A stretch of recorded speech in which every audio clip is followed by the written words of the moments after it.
Hey everyone, thank you for joining me again on Annie Analyzes. Today we are starting a new series called Understanding Ozark. It is about the drama series on Netflix called Ozark that stars Jason Bateman and Laura Linney. So we will be discussing that today specifically. This video is called The Foundation because we're just mainly talking about the background, some of the production, some of the overarching themes throughout the series, a little bit of character analysis, just mainly for some of the important characters for season one. And then we're going to be talking about some of the praise and critiques from the audience. So let's jump into it.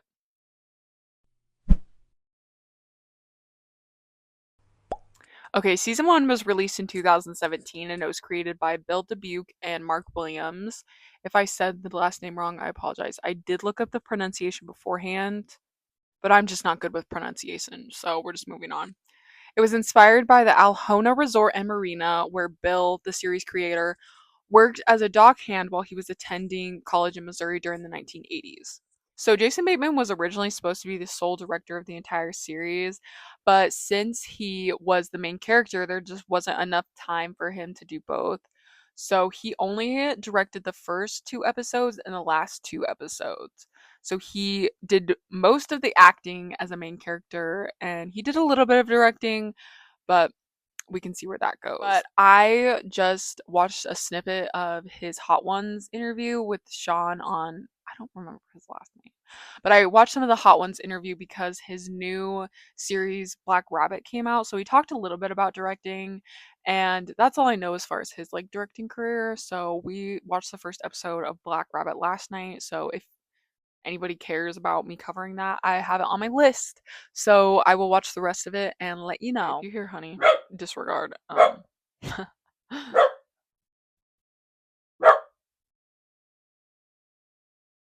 All right.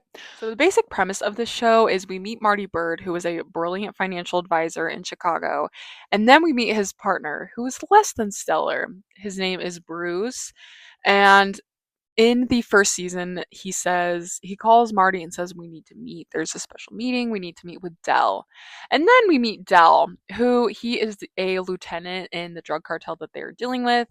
And he has found out that Bruce, and a couple other people who are dealing with Dell have been skimming money off the top of their laundering scheme. As chaos is ensuing in this warehouse that they had this meeting, Marty goes, wait, before you shoot me, I have a brilliant idea.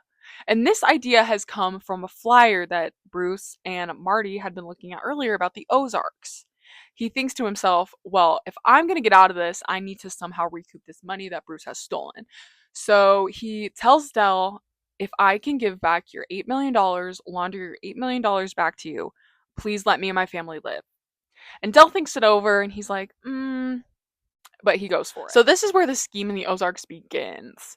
The reasoning for this is because there's so much tourism coming in and out. It's really easy to launder some money throughout there. And there's a lot of failing businesses who don't get a lot of attention. So it's easy for Marty to take them over and launder money through them. So that is the basic premise of the TV show. And something I found out was to make it as realistic as possible, the writers brought in FBI agents and even some hedge funders to really understand what it looked like to move large amounts of money. So the FBI agents helped because they worked in financial crimes. So most of the series wasn't even filmed in Missouri at the Ozarks. A lot of it was filmed at some lakes in Atlanta, Georgia. And this was because there were more tax breaks offered by Georgia than there was in Missouri. So they thought, let me take advantage of this. So Pretty Bird and his kind of shtick is being very cold and calculated, and he is an illusion of control. A lot of his personality is rationale and survival at all costs, and we see that so much throughout the TV show. And a lot of his decisions are kind of like, dude, what the F are you doing? He represents a lot of people who justify unethical behaviors by saying, oh, it's just business.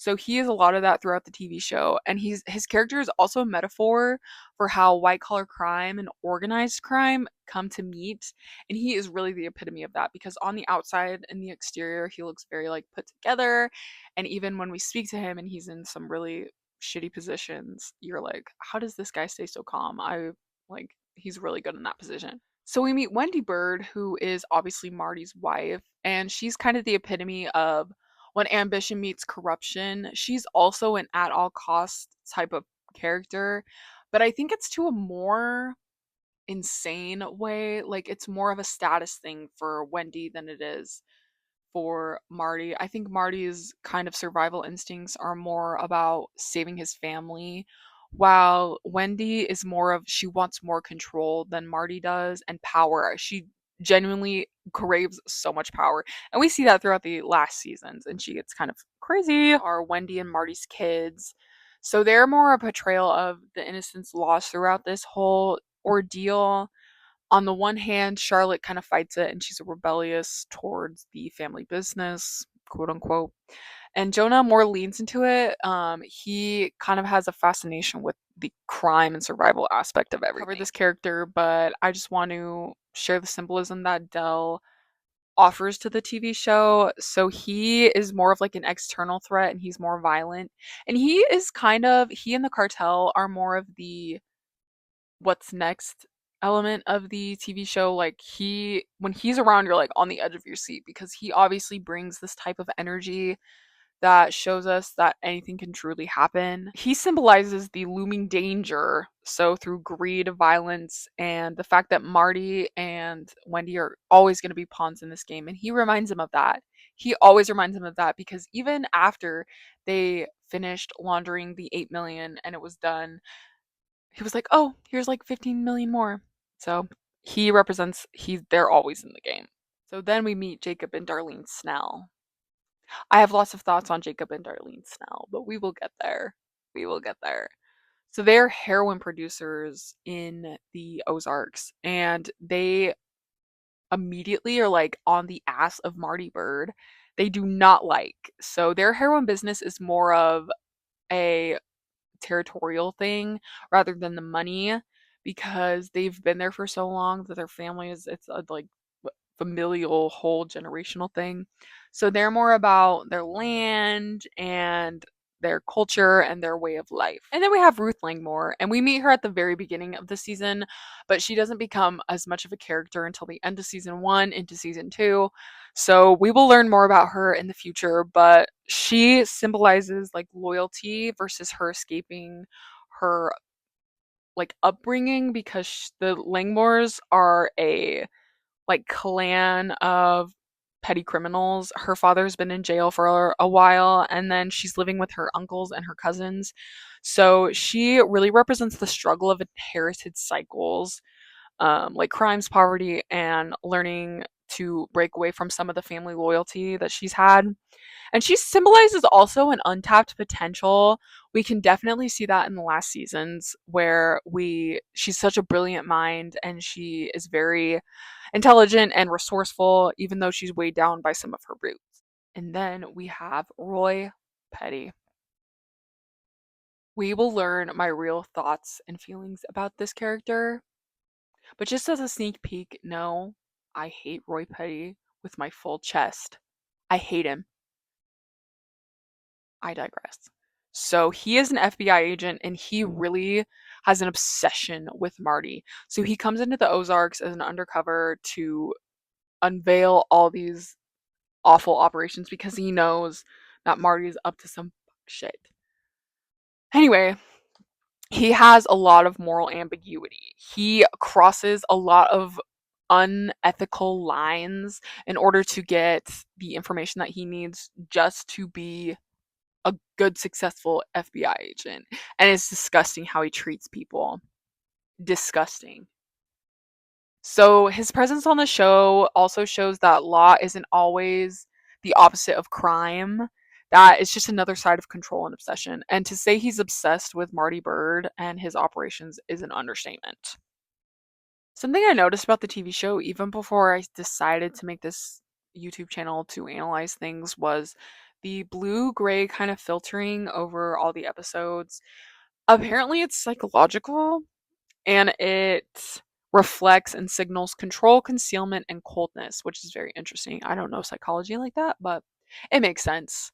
It's kind of a foggy element, and it also contributes to the tense feeling of the entire series. So I think that's really interesting. It also reflects in Marty and Wendy's wardrobing as well. I had noticed this. I don't know if it's a little bit more subtle, but I noticed it. Relax. But we see originally that Wendy is kind of dressed in more warm tones, but as she kind of spirals into this moral ambiguity that matches more of Marty, she starts to dress more blue and purple and coldly. And that's the same thing with Marty as well. He wears a lot of navy, slate, and steel blue, and it reflects his emotional detachment, his analytic mindset, and his desire to stay invisible in dangerous situations. So the wardrobing and like the filter is definitely a tie throughout all the seasons. And I didn't even really notice until I actually read into this the transition from Wendy being in like warm toned clothing into what she is now, which is like purples, like dark blues and stuff. So I'm interested when I rewatch everything to see like when the transition started and to tell you about it because why wouldn't I? I'm analyzing it.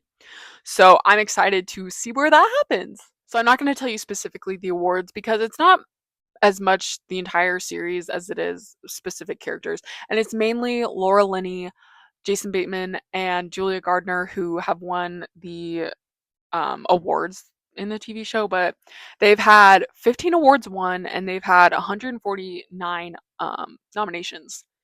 One thing I need to say before I move on to kind of the public's opinion is I saw that they're making a season 5. We'll talk about the ending at the very end of this whole series, but I don't know how to feel about a season 5. I guess we'll see if it comes out, if I like it. I think it's coming out my birthday of 2027. So, I guess we will find out. So, on to audience opinion. I think a lot of people had issues with the pacing, which I think I did as well. Um some of it felt like, oh my god, get me through this effing episode. I want to know what happened. People say certain parts of the season's dragged, and I definitely agree with that. People think that there was predictability and repetitiveness in later seasons. I can see that. There's an event that happens in season 1 that I really wish wouldn't have happened because I think it changed the entire dynamic of the show, unfortunately.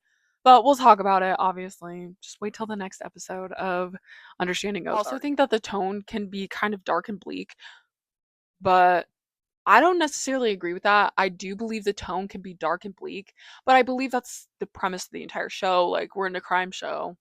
We're talking about drugs, laundering, killing. Like, what do you mean dark and bleak? Duh. Sorry. I just don't get that, but I don't see that from that. And then people compare it to other crime TV shows like Breaking Bad and The Sopranos, and they say it's just not up to par with those TV shows. And to me, I agree with that. But I also think it's its own subcategory because it's mainly focusing on the impact of money laundering specifically, because that's the niche I see. Obviously, like in the not logo, maybe it is the logo, yeah. The Z is literally a dollar sign. So it's more about money and that side of things than I think it is about the drugs and whatnot. So I think that's kind of where it could differ from other crime shows. And maybe that's what people are saying, that it's not different. But I believe it's different. I really liked it. And I have seen Breaking Bad. People also mention that they don't like some of the characters' choices. And I can fully agree with that. There's a lot of moral consistency throughout the TV show as well that people say. Some people feel that characters' arcs are occasionally stretched and they don't feel plausible, but that's neither here nor there. Or certain decisions are made more for shock value than they are for storytelling for the series, which I don't necessarily know if I believe, but I can see where people get that idea. So that's just another critique that the series has had. But let's move on to praise. So people love the strong acting, and I have to agree.